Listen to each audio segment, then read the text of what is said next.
and Kerry Ann from our wound team here in Ash. They're going to give you an awesome presentation on pressure injury prevention and management. I would love you guys, if you have any questions, to use the question and answer function, and I'll monitor that as we go along. If you're also able to scan the QR code at the end and give us your evaluations, that would be amazing. Okay, I'll hand it over to Holly. Welcome. Hello everyone, thank you. Guys, we are going to do a Mentimeter today. The QR code will be in a couple slides. So if you want to get your phones out, and people that are streaming, if you want to have your phones out ready to go, just to make it a little bit more interactive and a bit more entertaining. We love my family. Just a few people coming in for those on the live stream. I'll just let them sign in and then we'll start.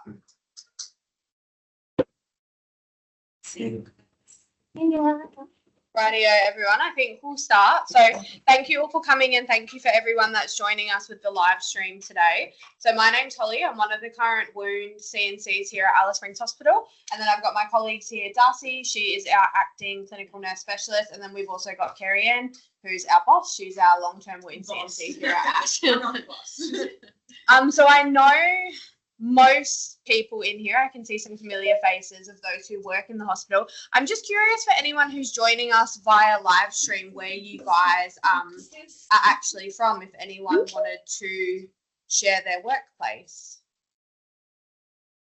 Is there anyone from aged care? Is there anyone from top end? In the notes. That's okay. We'll continue. I just want to do a little disclaimer that this presentation is going to be a little bit Central Australia and Alice Springs Hospital specific, but we will ask those who are joining in via live stream if they want to share, I guess, sort of what methods you use in your clinical setting, because we're all really interested to know. So anyone who wants to join via the QR code, please get your phones out and scan so we can make it a little bit more interactive. Today we're going to be talking about pressure injury prevention and pressure injury management. Now, I know some people might be like, oh God, we're talking about this again. I know we drill it into your heads, but the reality is that pressure injuries are mostly preventable and they actually cause major issues for our patients and they put a huge burden on our already overburdened healthcare system. So that's why we do try to drill it into people, ways to prevent them and ways to manage them when they do happen, so we can sort of try to bring that prevalence down, yeah? So currently, what is a pressure injury? The current definition is an injury that results from prolonged pressure and or shear forces on the skin and underlying tissues. Pressure injuries are mostly common over bony prominences such as the sacrum, heels and elbows. And we're going to talk a little bit today about incorrect identification of pressure injuries and what that could be instead.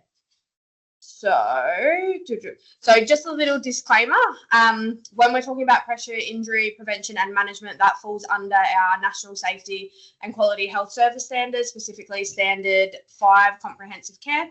So by us, I suppose, having these implementations in place and maintaining Standard 5, it helps us ensure that the risk of harm for patients during healthcare are prevented and managed. It helps identify patients that are at risk of specific harm during healthcare by applying the screening and assessment processes required as a part of this standard, which is standardised screening tools for skin assessment and pressure injury management. Can I say something? Yes. And it also gives us as organisations a guide as to what we need to focus on with our pressure injury prevention. So ours is pretty rigid here in the hospital at Central. Aged care facilities might be a little bit different.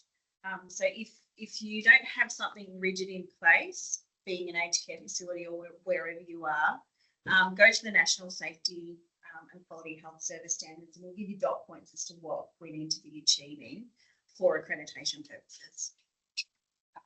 Thank you. Alrighty. So the facts, a couple of facts. Pressure injuries can develop rapidly. 1 in 8 patients will develop a pressure injury during their stay in an Australian hospital. So that's roughly 7.9%.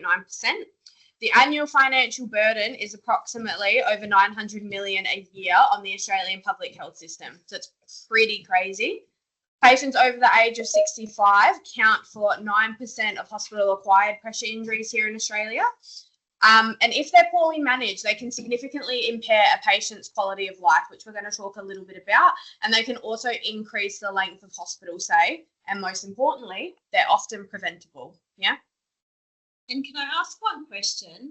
You can answer on the live stream, or someone can yell out answers, because there's no ability in this Menti for this question. Does anyone know how quickly a pressure injury can develop? I know we touch on it shortly, but just throw out some figures. Anyone in the stream, feel welcome to throw it out as well. First 4 hours, someone said? I was going to say it's written on the PIS, right? Yep. Does anyone have a bit of an idea as to actually how quickly a pressure injury can develop? It can actually happen in less than 4 hours. So it can happen in up to 1 hour in a high risk patient. Yeah. If they have comorbidities that are associated with their condition, such as sensitive skin, definitely it can happen a lot quicker than someone who maybe doesn't have a sensitive skin. Yeah. Laurie, are you going to keep an eye out just in case? Yeah, cool. Thank you. All right, let's break it down a little bit. So how does this happen? Happens in a few different ways, and it can happen in a combination of these ways as well. So load magnitude, so the amount of load or pressure that is exerted on someone or a surface. The type of load, so commonly shear, pressure, or friction. The duration of the load applied to the tissue, so how long is that load being put on someone or on the tissues. That's where the 1 hour and up to 4 hours fits in. Yep. And then the susceptibility and the tolerance of the patient, which we'll get into a little bit, but patients who have sensitive skin, other risk factors, things like that. So firstly, we're going to talk a little bit about shear force. So when we're talking about shear forces, we're talking about a parallel force, and shear produces distortion of tissues, causing two adjacent internal tissues to deform in a transverse plane. So usually with shear force, this is what we can't see to the naked eye. This is what's happening to the tissues internally. And you can see in this little diagram here that the underlying tissues and the skin is moving in an adjacent direction. Anything you want to add to this, Carrie-Anne? No, but just in simple terms, I guess you've got the weight of a patient down on a hard surface or any surface, and so that's quite stable, that the bottom of their weight.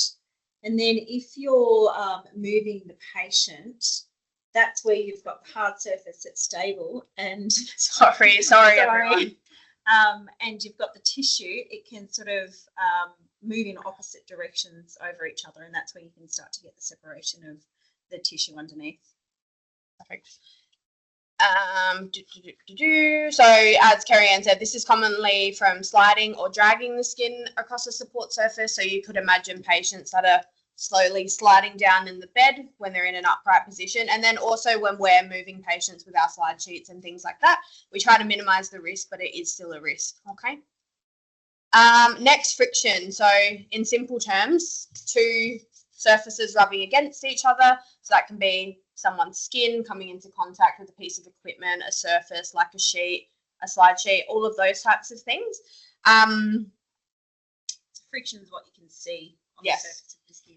Shear is what you can't see.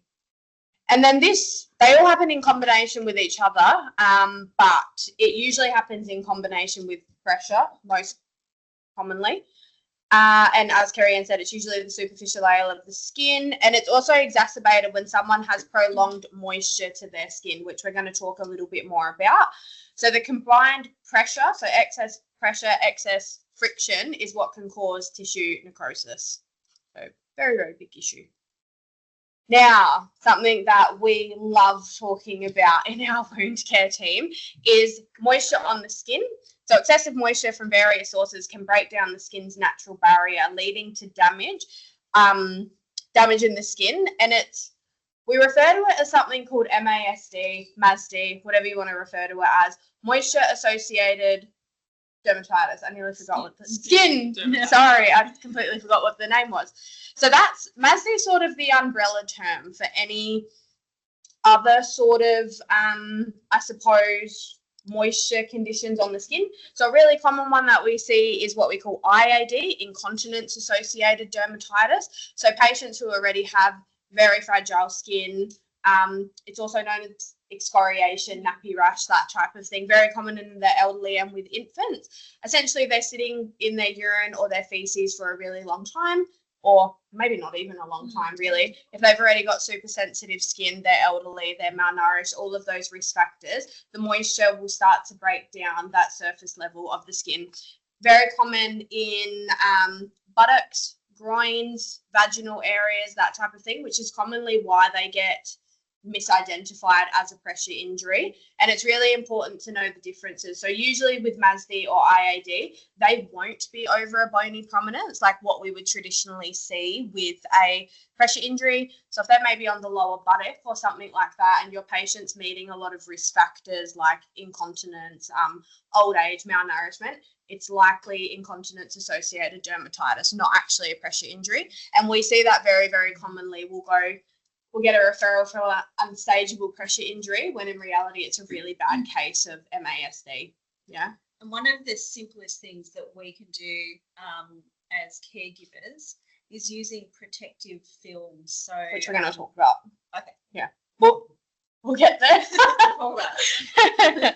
But I think it's really important to also note that moisture doesn't cause pressure injury alone, but it does multiply the risk quite significantly. Yeah. Do you want to have a little bit? Yeah, so this is just a really good diagram of what prolonged pressure can do. And in front of that screen. I'm so sorry. Of what prolonged pressure can do. And this picture here, or this discoloration of the tissue, is what often happens in a pressure injury that we can't see on the outside. If you've got yourself. Sorry. I'm really bad at this. She's a bit senile. They've been picking on my age all day. So yeah, this area here is what often you won't see. So it's under the tissue, and sometimes when it's there for a period of time, it won't actually. You can't actually see until it's at a substantial depth, and when it starts breaking out to the outside of the skin. So this is a really good diagram of when you've got that prolonged pressure on the top here, and it's squishing all of the vessels underneath and all of the tissue, so you can't get any oxygenation to the tissue, so it starts to die. And then this diagram's perfect because it actually shows all of these risk factors associated with one another. So there's not necessarily one single thing that could cause a pressure injury. It could be a combination of these things, yeah? Now we're going to talk a little. First off, you can answer this on your mobiles, those who are signed in. Just chuck out. There's no right or wrong answers. We just want to know, what do some of you guys think are some common risk factors associated with pressure injuries? And it's anonymous, so age, yes, definitely. Way more common in the elderly. Obesity, yeah. If that load and that magnitude on someone's tissue is going to be a lot longer. Poor nutrition, malnourishment, yeah. Massively, yep. Bedridden, 100%. Immobility, yep. Diabetes, definitely. Diabetes, nutrition. Skin sensitivity. Yep. Yeah, that's good. Amazing. So you can see how many different risk factors there can be with the patient, which is also, and we'll talk about it a bit later, why we drill into you guys the importance of our screening tools, okay? And just a note on diabetes as well, and this is with any wound care. If you have a patient that has, and we often see it a lot in hospital, I'm not quite sure about aged care, but anyone that's blood sugar readings are sitting anywhere above 11, that's when we start to see the impacts on wound healing. So if we really can concentrate on educating and encouraging our patients to, eat the right diet, have their medications. Who wrote interpretive dance? Sorry. That's funny. Okay, cool. So this, sorry to everyone who's on the stream, but just so you guys can get a good idea, those that are in the room, currently so far this year at ASH, we've had 5 patients in January present with pre-existing pressure injuries, and we had 4 patients suffer from hospital-acquired pressure injuries. in February, we had 6 patients with pre-existing, 6 patients with hospital-acquired, and these are all new patients, and then 6 patients that we or the ward identified with MASD or IAD. And then, what month we were? April. Yeah, last month. Sorry, I had to pull this from our riskman data. We had 4 patients present with pre-existing pressure injuries, 2 patients with hospital-acquired, and 2 patients that were found with MASD and IAD. So they're just some numbers for us just in the last year. Would love to get those hospital-acquired numbers down a little bit. But We're pretty good here in Central Australia. Our hospital-acquired's generally quite low. However, there has been a bit of a trend I've noticed where we've had quite a few more in the last, say, 6 months or so. But overall, as an organisation, we do what's called a point prevalence survey every 1 to 2 years. And comparatively to the rest of Australia, we actually perform quite well in our point prevalence of pressure injuries in total, whether that's hospital acquired or they've developed them at home, is roughly around the 3%, which is pretty good. Does anyone in the live stream, does anyone maybe watching know what your workplace's sort of rate of pressure injuries are currently that they'd like to share, maybe?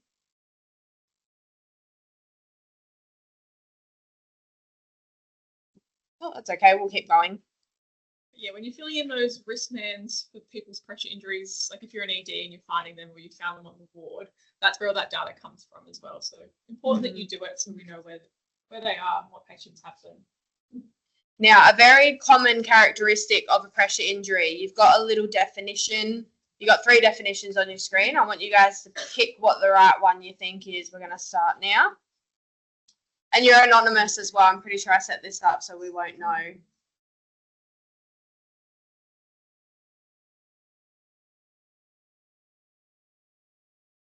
It's tricked you. I know. I know.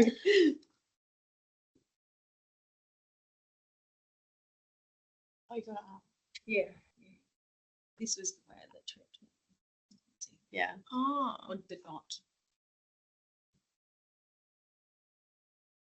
I put the wrong.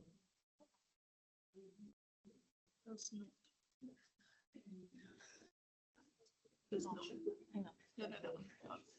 So it's that one.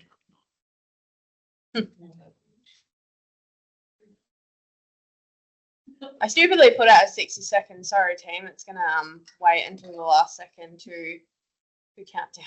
My apologies. I thought I was being nice, giving you guys excess time. 3,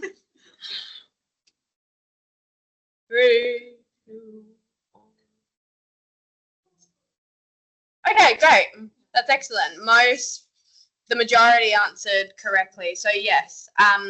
And this is really, really important, which Kerry Ann's going to kindly get into now that we're going to talk about the staging of different pressure injuries. So just going back to the blanchable and non-blanchable. So blanchable is where you press the skin, and if it turns white, that means it's blanching. So one of the key things I guess we find when we're asked to assess wounds is or look at risk commands, it'll say that someone has a stage 1 pressure injury. So the key difference between warning signs and a stage 1 is if it's blanchable. So if you come across a patient, it doesn't matter what facility you're in, and they've presented with a reddened area over a bony prominence and you're concerned that it's a pressure injury, immediately you need to offload that patient. Wait for about 10 to 20 minutes, come back, assess the pressure injury at the time. So give them the time to offload. If when you press it and it blanches, then that's a warning sign that if you continue to load that area, it will turn into a stage 1 pressure injury. So stage 1 is when it's not blanching. So intact skin and non-blanching, generally over areas of bony prominence. Now, in darker skin.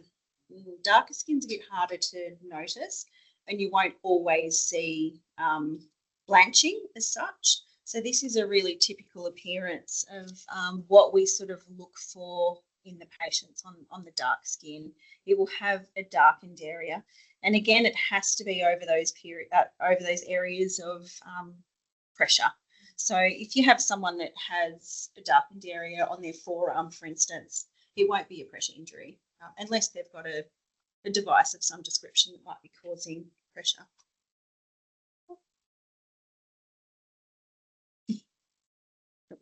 Yeah, okay. So stage 2 pressure injuries. Are we all pretty familiar with stagings for pressure injuries? Yeah. You get it drilled into your head, you poor thing. So stage 2, the biggest differences between a stage 2 and a stage 3, and probably the simplest way that you guys can assess them is the presence or the lack of slough. So yellow non-viable tissue in the wound. So generally with a stage 2, we're looking at a nice pink or reddened wound with no yellow slough and no structures. So you won't see bone, you won't see tendon, you won't see anything else exposed. And again, it will look the same on darker skin because we're actually looking at the wound itself. You still see the break, so no slough. You might just see with the stage 2 on darker skin that discoloration that you would have seen in a stage 1 surrounding it, maybe a bit more than someone with lighter skin. Oh, we were going to put in a different photo. Yeah. Sorry, it's not the best photo. I think this is a fake photo. But just a good demonstration. There's a break in skin integrity, and you can see there's little scattered areas of slough on that pink wound base. So a stage 3 will have slough, but you still are able to assess and see some pink in the wound. If it was fully covered with slough, we don't class that as a stage 3. That's an unstageable because we can't see any pink tissue and how deep it is. And a really key thing, I think, for a stage 3 is if it is sloughy, but you notice bone or tendon on view, that's usually a really good indicator that it's actually a stage 4. So stage 3, there should be no bone or tendon on view. Yeah. So 2 and 3, no structures present, but the difference of slough and no slough is how you differentiate. So again, on darker skin, it's pretty much the same thing. We're looking at the wound base itself, and you can see there is a little bit of slough and there's no structures on view. So this here is a good example of a stage 4 pressure injury. Now, sometimes it's always really good to probe or, put a gloved, sterile glove on if you're going to put your fingers in any wound to feel, because most of the time, majority of the time when we're assessing wounds, we will never just look at it. We put our gloves on, we feel the surrounding, we feel the inside of the wound. I suspect in this wound here, I don't even know what the location is. Is it a hip? It's a sacrum. I think it was a sacrum. Because I can't. Is that the? That's the butt there. Yeah. I imagine under here is where the bone would be situated. Yeah. So anytime you have any structure on view, or you can feel it, it is right there, we classify that as a stage 4. And when you're assessing, guys, as well, depth and bone and things like that, you can just use your tongs that are in your dressing trolley because they're sterile, so long as you haven't contaminated them. Have a little poke around safely if your patient's pain allows it, because wound depth is really important.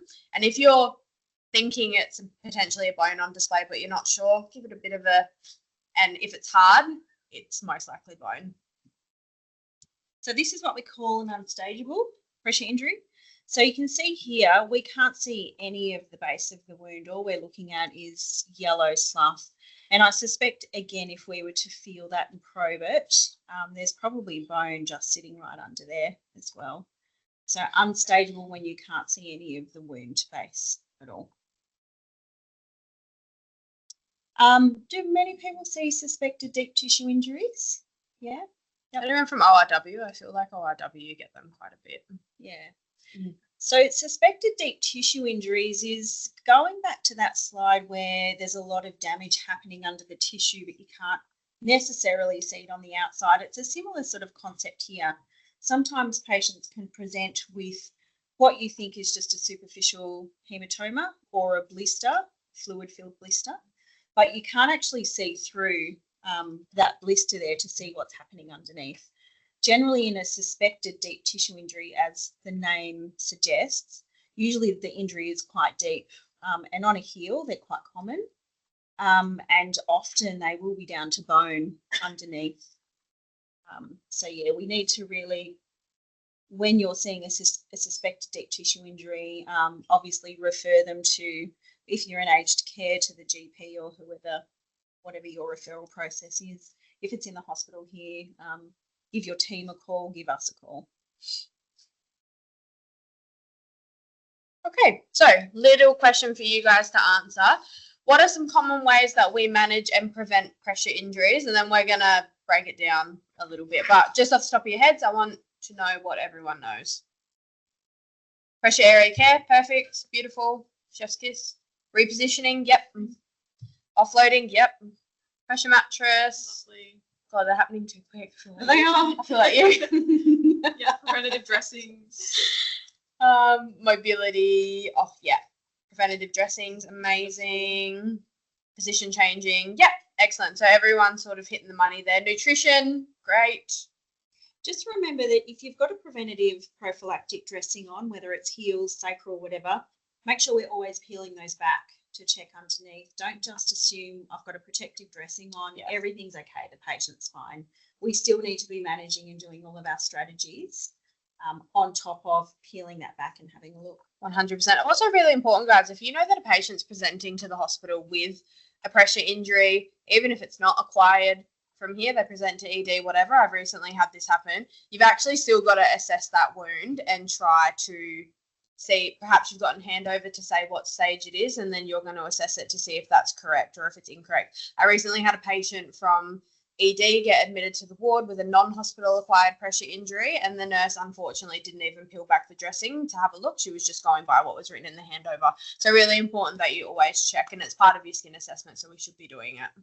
And it's really important too for our data collection, because if someone comes into ED and it's a stage 4 pressure injury, but it's only documented as a stage 1 and we're not looking at it, then it will look really poor that we've managed to not treat this stage 1 and it's progressed really quickly into a stage 4. So sometimes with the risk mans that we go through, it's sort of obvious to us that probably how it was documented or assessed on admission was not actually the correct assessment, because there's no chance that it could have progressed so quickly. Yeah, so really important. So we're going to break it down a little bit in some management methods. So first, and arguably one of the most important, is offloading. So there's many ways that you can offload. So common ways that we usually see is offloading heels using pillows or some type of protective booties or devices. I know some places have those weird inflatable. They're like the Z flex. Yeah, they're different, but I don't think we really use them much here. Making sure that you're using some sort of bed frame devices if we don't want excess pressure, particularly on patients' feet and on their toes, using things like bed cradles, avoiding tucking in linen. And I know in nursing school we got drilled in to make sure that we have the perfect hospital corners. Sometimes that's not always appropriate for every single patient.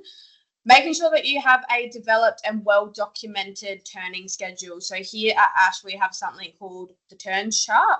Now, as per our PISRA, and we're going to break that down, but ideally what we recommend to people, if they are at risk of a pressure injury or already have a pressure injury, they should be receiving 2 hourly turns, so 2 hourly offloading, and that should be very well documented if you're the nurse looking after them or the carer. Implementing pressure relieving devices such as mattresses and cushions. I don't know about anyone in the stream, but sometimes getting a pressure mattress here can be like pulling teeth, but at least if you try, that's better than nothing. And then using pillows to, move the pressure off specific sides of a patient's body when they're lying prone. Now, we use the PISRAT form here at ASH. So as far as I'm aware, part of the National Safety Standards, Standard 5, every facility should have some form of pressure injury, skin assessment, management document. So we use the PISRAT here. A couple of key things with the PISRAT is it must be completed within 4 hours of their admission. This has recently changed a little bit. So previously ED were responsible for doing a full skin assessment using this document on their patients when they presented. However, that has recently changed. They're now doing a modified version, and if they're identified at risk of a pressure injury on that modified version, they are then required to do the full 4-page PISRAT. And that's something we are really like on ED's case about. If we get a wristband to say that they've identified a pressure injury in ED, first thing we're asking, was the PISRAT done? It's really important. And not doing the PISRAT kind of shows us that perhaps that we're not actually doing a full skin assessment, which is part of basic nursing care. If you don't document it, it didn't happen. So we class that as they haven't checked the patient's skin thoroughly. And just a little thing for those on the live stream, because not everyone's going to be familiar with what the PISRAT is. You may have something different in your organisation, but all our PISRAT form is an assessment form which is based off an international standard and scale. And we've just developed it to suit NT Health. So your organisation may have something different. And as long as it's addressing all of the criteria in the national safety and quality standards that we talked about earlier in the presentation, then it doesn't matter how your form looks. Yeah. As long as you're addressing that. Because ours, even in Central Australia, ours looks different to what they use in top end. Content is still the same, just looks a little bit different and is worded a bit differently. A few other key things specifically for Central Australia. So all patients should at least receive daily skin checks if a risk is identified. Really important, because we know that you guys do that. We know that patients who perhaps need assistance with daily living, showering, stuff like that, in our heads we're doing these skin assessments, but sometimes we forget to document it on our forms, which is really, really important. A patient has a history of pressure injuries, they're usually automatically high risk. High risk and very high risk patients should receive BD skin inspections. And again, when you're turning patients and when you're offloading them, we should be checking that as we're doing it. Sometimes we just forget to write it down. All patients must be re-screened weekly. Now, this is, I think, quite ward dependent. I know when I worked on the surgical ward, we would say it gets done every Sunday. I don't know what other wards do, if you guys have a designated day or if you do it 1 week from admission, but really important that we're at least doing it on a weekly basis, especially for our long-term patients as well. And a wristband should be entered for any skin-related breakdown or hospital-acquired or not, sorry. So any wristband that comes into the hospital, any pressure injury, sorry, a wristband should be entered regardless if it was acquired here or acquired elsewhere. Does anyone in the live stream want to share what type of assessment document they use? Is there anything different? Or? No, that's okay. So we are, I don't know what the right term is, certified here to use, endorsed to use the Braden scale, which is a pretty substandard thing. I think it gets taught in most universities as well. And this helps us identify, I suppose, how at risk our patient is of potentially developing a pressure injury, or if they've already got a pre-existing pressure injury, potential for deterioration of that pressure injury. Is there anything more you want to touch on with this? The Braden scale, I think internationally, is one of the most recognised tools, which is why NT Health decided to use it at the time. So we include this in our PISRAT, and this is the only part of the PISRAT document that we cannot change. So when we're revisiting documents, tools, whatever, we can't touch any of this because this is an international document and standard. And I imagine maybe in aged care, your document may just be the Braden scale, and you may just document in notes what you've done if they've been identified as at risk. So again, ASH specific, but I know other facilities potentially do have a version of this. I know definitely top end do. So our assessment record, so ensuring we're completing our initial skin assessment and identifying them at a risk level. And then you've got all of your areas for reassessment, as we said, should be getting done on a weekly basis. Other things that should be done on admission, a malnutrition screening, which is part of our basic admission pack here at ASH. This helps identify whether or not dietetics need to be involved in this patient if they are very high risk or high risk. An initial skin assessment should be done. And if the patient refuse, write refuse, and provide pressure injury prevention and information plannings with patients or carers. If a pressure injury is present, commence a wound care chart and the patient is immediately high risk. Or if they've had a previous pressure injury, they're immediately high risk. And this is an NT, again, health-based directive, I guess. So it may not be relevant in aged care, but you don't even have to go through this risk assessment, this section here. Oh, sorry, the Braden scale. You could automatically just class them as a high risk if they've had a pre-existing. Now, the good thing about the PISRA is it tells you exactly what you need to do if your patient is identified as at risk. So none of this, I didn't know what I should do. I didn't know what type of devices I should be using. It's literally written for you at the front of the document. So no excuses, yeah? And then this will be part of your reassessment strategies on a weekly basis or more frequently, however you do it, making sure that you have these strategies implemented, particularly around air mattresses. Now, we know that there is a huge shortage of them at the hospital. So if you identify a patient as high risk or very high risk and it recommends for them to be on an air replacement mattress and you can't get one, please make sure that's wristband as well, because our product CNC is trying to get more funding specifically for mattresses and beds, so that data really helps her when you have time, of course. And in terms of mattresses, you may have varied mattresses depending on your workplace. We're very fortunate here at ASH that even our standard hospital mattresses do have some sort of not offloading, but pressure relieving ability.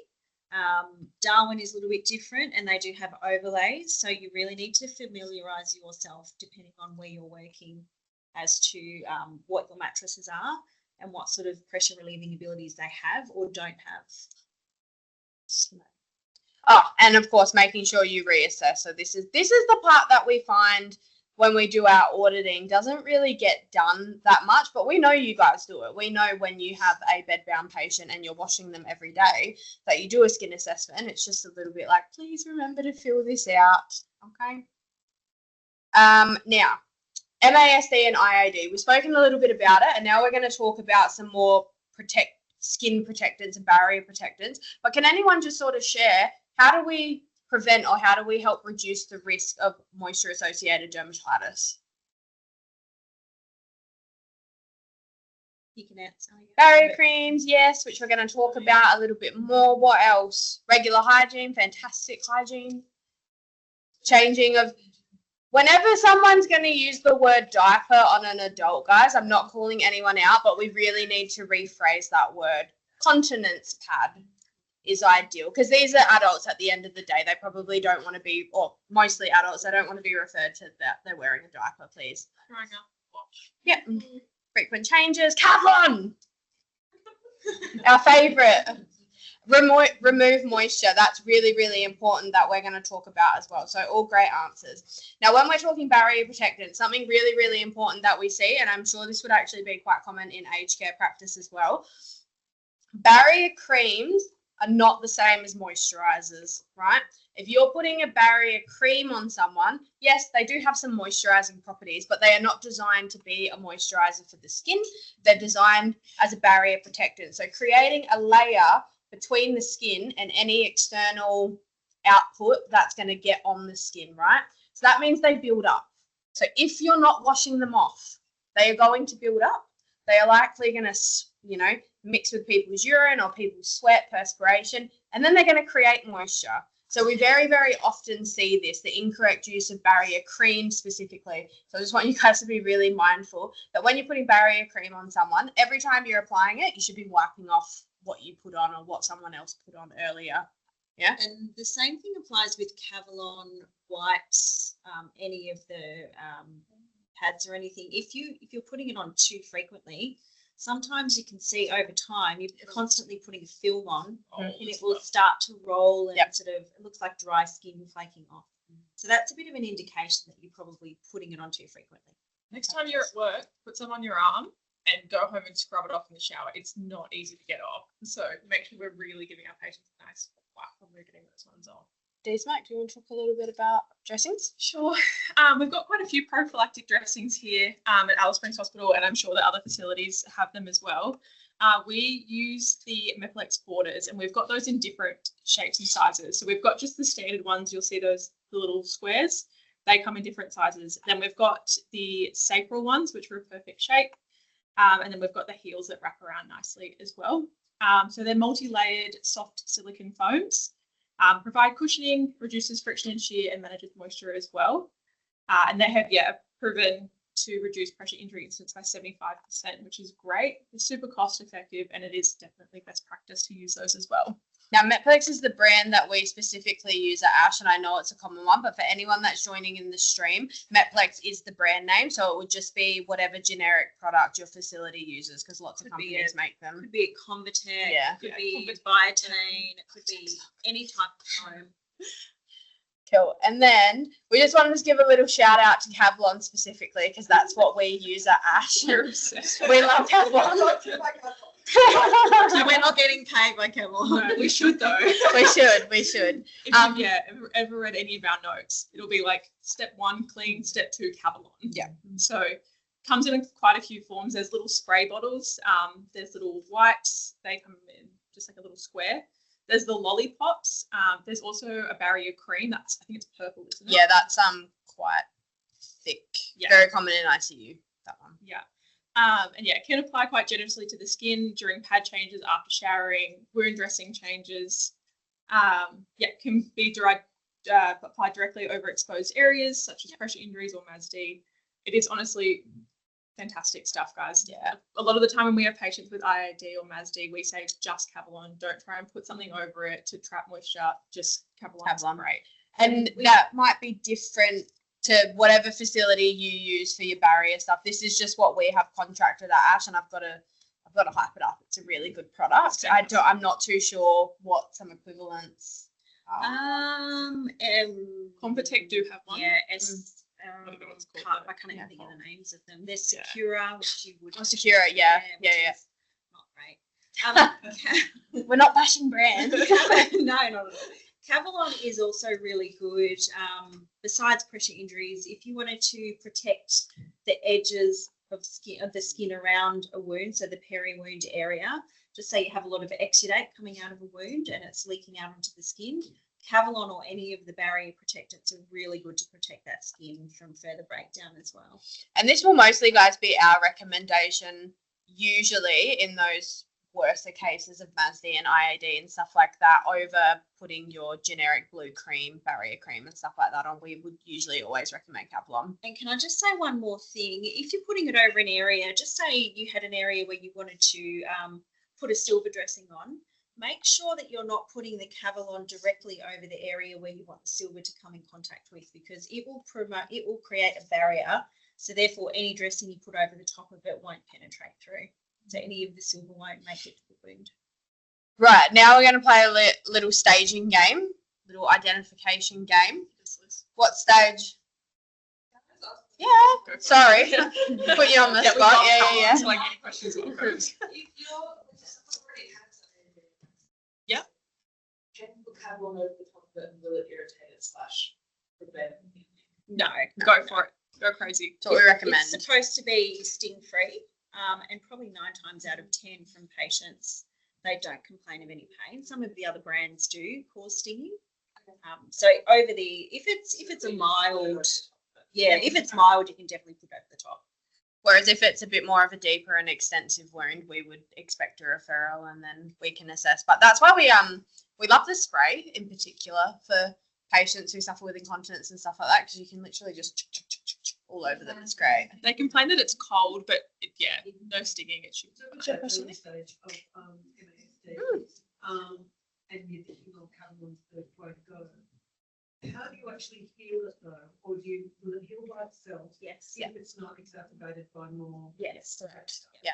Because essentially what's happened is the skin has just superficially broken down as a result of potentially being sensitive and having all of that excess moisture. So therefore, by removing that moisture and doing other things like offloading techniques, good hygiene, the skin will heal itself, because usually it's quite superficial. There was another question. same thing, you can maybe like into the wound. Yes. Yeah, you can. Yeah. If you don't need a secondary dressing to penetrate into the wound, if it's just a foam you're putting over the top for protection, that's fine as well. Cool. Any other questions before we move on? Anything in the chat before we do a bit of staging? Right, sorry. Those questions for anyone? And we want in Central Australia setting up prevention strategies for pressure injuries and instruments to be most effective. Apart from interpretive dance, getting to know staffing and access to equipment. I would probably say offloading and prophylactic dressing. So are the two main ones, definitely. Because regardless of if an aerodynamic mattress isn't available, still getting that regular offloading and that distribution of pressure whilst having protective dressings on the at-risk areas is like gold standard, and that will work. Staffing issues are always the hardest thing, because sometimes when we are overworked and understaffed, it makes it really, really difficult. But then that's when we would hope clinical areas would call on other parties, such as, I mean, it takes what? And it takes 2 minutes to be like, hey, Holly, can you come help me turn this patient? If I'm on the ward, I'd happily go help someone do it, because it'll literally take 2 seconds. Yeah. So hopefully we're utilising things like managers, educators, CNSs to help do those things, because it's best for our patient. If the patient refuses, not much we can do except document. You can't physically make someone roll over. Yeah, and that's the key, I guess, as well, because there are a lot of patients that don't want to go onto an air mattress, or they don't want to be rolled, and obviously you need to weigh everything up. And, you know, particularly you think about care areas like palliative care, for instance, sometimes it's just not feasible to roll some patients. So make sure you've always got a good rationale and you're documenting everything. But in answer, just to summarise that question that was asked as well, we have seen fantastic results just from offloading and protective dressings to, you know, at-risk patients or maybe worse pressure injuries that we've seen. We don't want to go too much into wound management therapies of like stage 3, stage 4 pressure injuries. We're just talking more so about the imminent risk and prevention.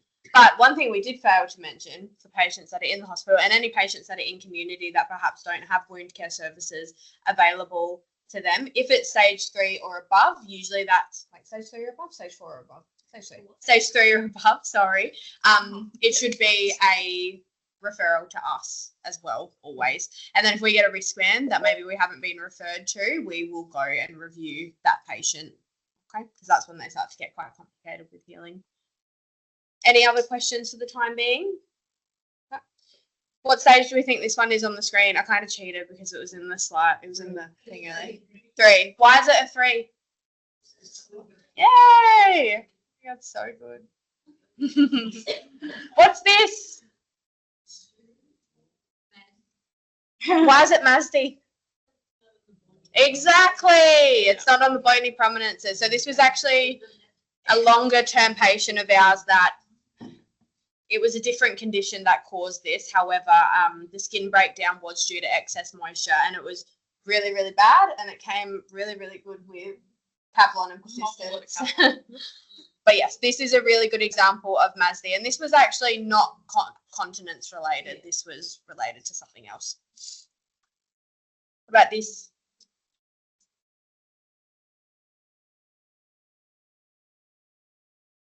This is a tricky one. This one is hard. Bit of a trick one.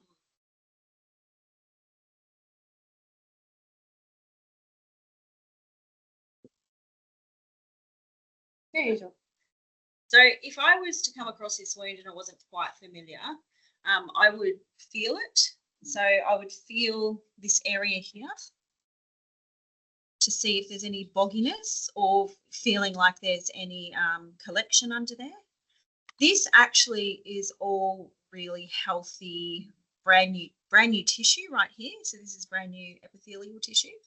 You can see here that that's possibly a little wound. I don't think it's a great photo. Here, that's possibly a little wound that was healing.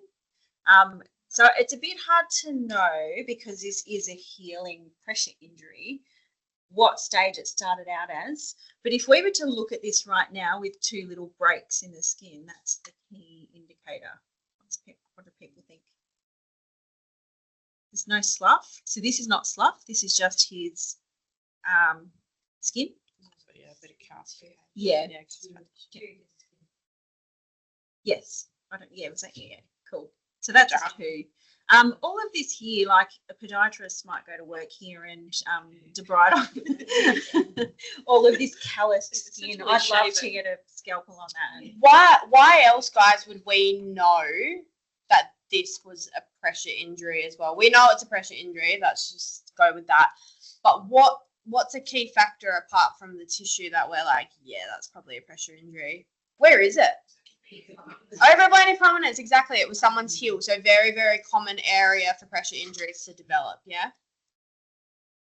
Another one. No.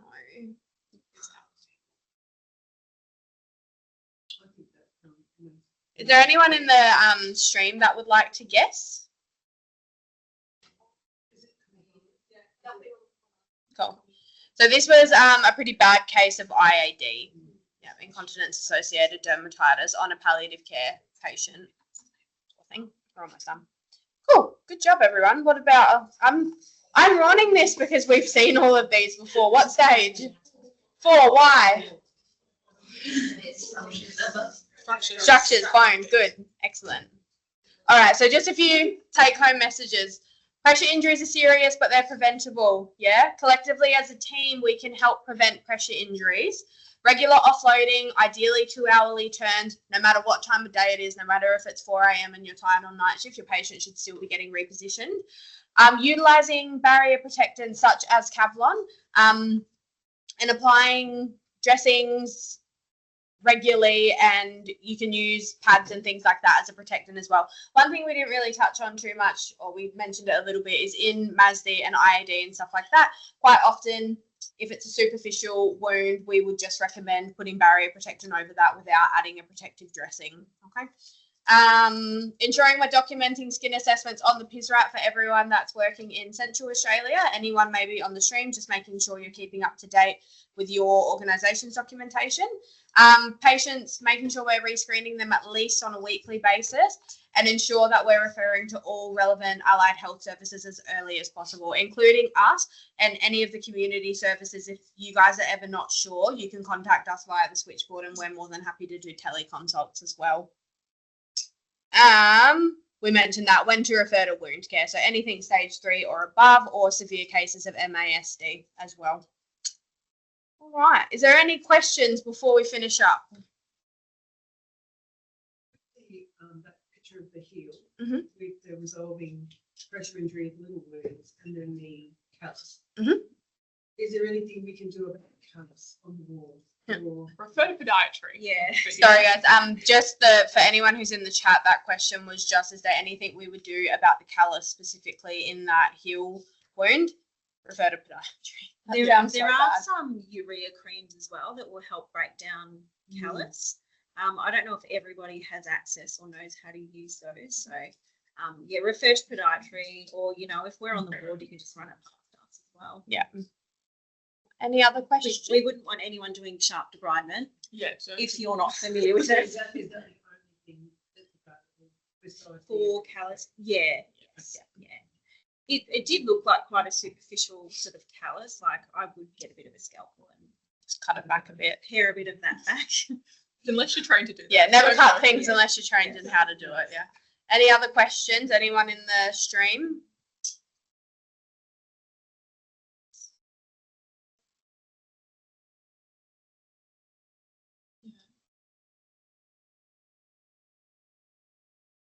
All right. Well, thank you everyone for.